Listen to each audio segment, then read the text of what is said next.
Magluluto tayo ngayon ng sisig na manok. Bali, ito yung gagamitin natin para pagluto ng sisig. Isang chicken liver.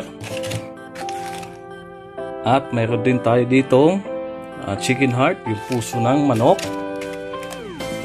At mayroon tayong gizzard, yung ng manok. Laman loob din ng manok.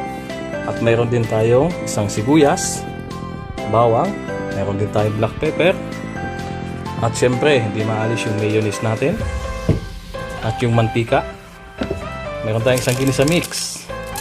May itlog tayo. Syempre, hindi mawawala yung sili. Kasi gagamitin natin yan sa pagluluto ng sisig. Ipapakita ko sa inyo mamaya kung paano natin lutuin itong laman loob ng manok sisig. Samahan niyo ako